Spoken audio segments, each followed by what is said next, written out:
Le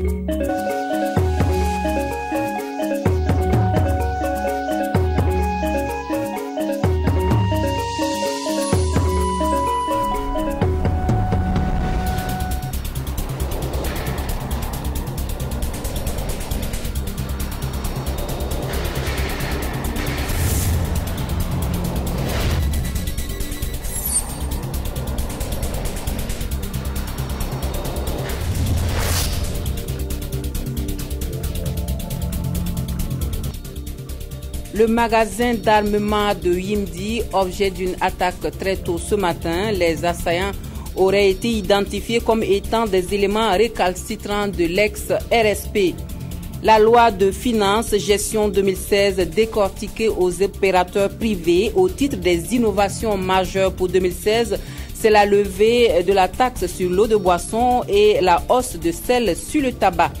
Ce sont les titres qui seront développés pour vous dans cette édition de l'actualité. Bonjour à tous et bienvenue au 13h15 de la télévision du Burkina. Bon appétit à vous qui êtes à table.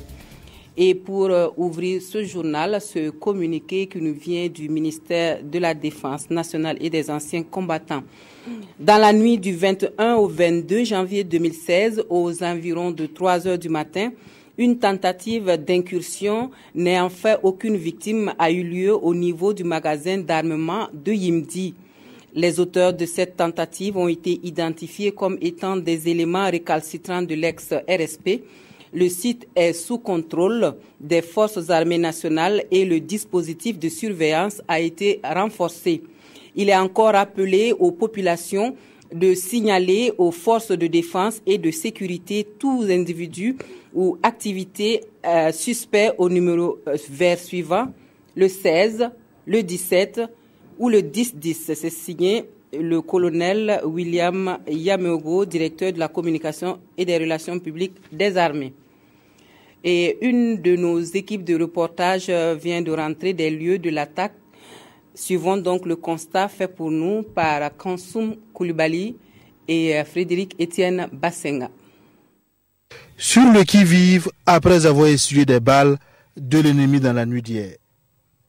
Impossible de filmer cette poudrière de l'armée burkinabé située à la sortie ouest de la ville de Ouagadougou. Il ne faut pas dévoiler les positions. Ici à Nyembi, tout est calme. La circulation comme à son habitude.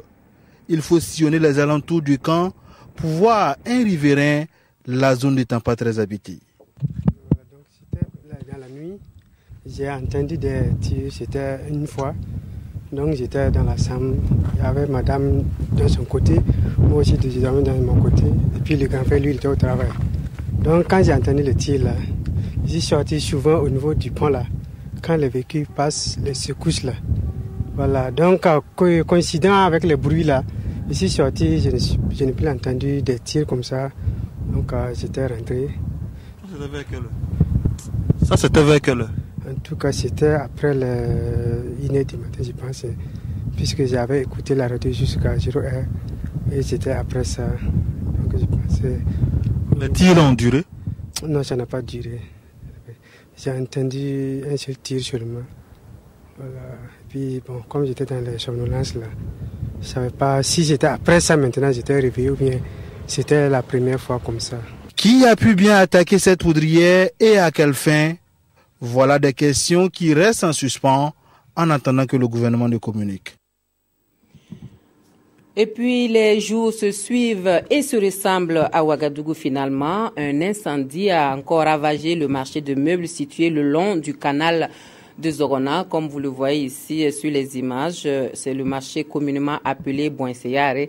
Environ une trentaine de boutiques parties en fumée. Selon les témoignages, l'incendie s'est déclaré aux environs de 3 heures du matin. Les dégâts matériels sont importants, mais fort heureusement, on ne déplore pas de perte en vie humaine ni de blessés. Le feu a été maîtrisé par les sapeurs-pompiers. En fin de matinée, les enquêtes sont en cours pour déterminer les causes de cet énième incendie dans la capitale burkinabé. Autre point de l'actualité, la France n'enverra pas d'effectifs militaires supplémentaires au Burkina Faso. Elle continuera cependant de renforcer sa coopération avec le pays des hommes intègres. L'ambassadeur de France au Burkina Faso en a parlé ce matin avec le président de l'Assemblée nationale. Nous écoutons Jules Thibault à sa sortie d'audience. Nous sommes ici pour intervenir dans le reste de la zone sahélienne qui est l'objet des mêmes menaces. Nous avons envoyé des équipes de policiers, de gendarmes, des spécialistes de l'antiterrorisme. Ils travaillent à côté de leurs homologues, avec leurs homologues burkinabés. En revanche, on peut s'attendre à l'intensification de la coopération entre la France et le Burkina Faso. L'Assemblée nationale d'adopter des lois qui permettent au Burkina Faso de répondre mieux aux défis qui se présentent à lui. Voilà des propos recueillis par Paul-David Bambara et Viviane Tiendrebeogo. L'eau de boisson ne sera plus taxée. La taxe sur le tabac connaîtra une hausse.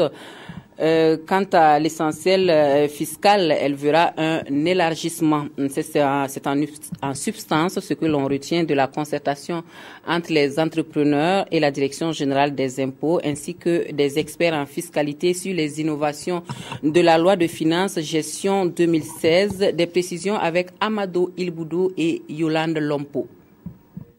Ils sont entrepreneurs et sont là pour mieux comprendre les implications de la loi de finances gestion 2016 et ce grâce à la Direction générale des impôts et de l'Association des professionnels et des experts en conseils fiscaux. La loi de finances étant un acte qui prévoit les recettes et les dépenses pour une année donnée, la présente loi de finances adoptée le 26 décembre 2015 par le Parlement devra permettre au gouvernement d'exécuter les dépenses utile à la vie de la nation. Cependant, elle comporte 3 aspects majeurs, des aspects qui devront permettre l'élargissement de l'assiette fiscale. En 2016, les députés paieront l'impôt unique sur les traitements et salaires comme tous les autres Burkinabés. Il y a des matières qui faisaient l'objet de taxation, comme l'eau de boisson, qui ont été retirées pour nous conformer à une directive de l'UEMOA et ça va engendrer des pertes de recettes. Ça nous a amené à rehausser donc cette taxe-là sur certaines autres boissons qui sont soumises. Cette taxe passe de 25% à 30%. Les cigarettes qui étaient taxées à 17 et 25% seront désormais taxées à 30%. Nous avons pensé qu'il y a des mesures de faveur qu'il fallait instituer en 2016, en permettant à tous ceux qui ont des terrains bâtis ou non bâtis de pouvoir faire la mutation. Combler la faible information des opérateurs économiques et répondre à leurs préoccupations, telles sont les missions assignées à la maison de l'entreprise. On parle d'autre chose encore. On demande au Burkina de définir ses priorités en matière de changement climatique en vue d'un programme national à intégrer dans celui de WASHCOL 2017-2020. Mais il faut pour cela que les propositions issues des travaux du comité scientifique commis à la tâche soient d'abord validées par le Centre ouest africain de services scientifiques sur le changement climatique et l'utilisation des terres adapté. Fabrice Nebier, Zalissa Sanfo pour les précisions.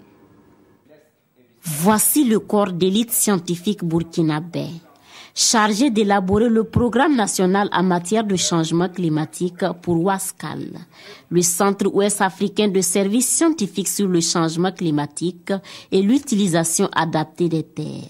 Chacun ici, selon sa spécialité et son expérience, est invité à faire des propositions qui répondent aux besoins réels des populations en matière de lutte et d'adaptation au changement climatique.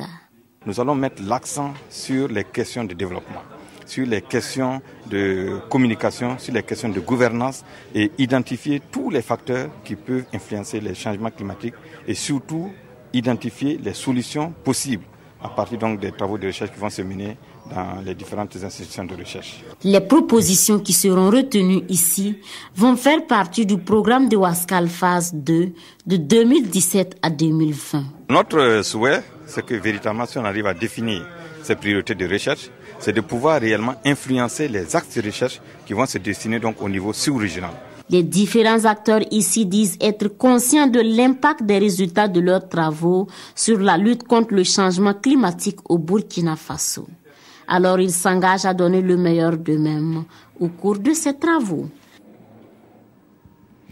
L'université Saint-Thomas d'Aquin de Ouagadougou, soucieuse d'une formation plus complète de ses étudiants, leur offre l'opportunité pour une ouverture d'esprit aux langues, cultures et développement.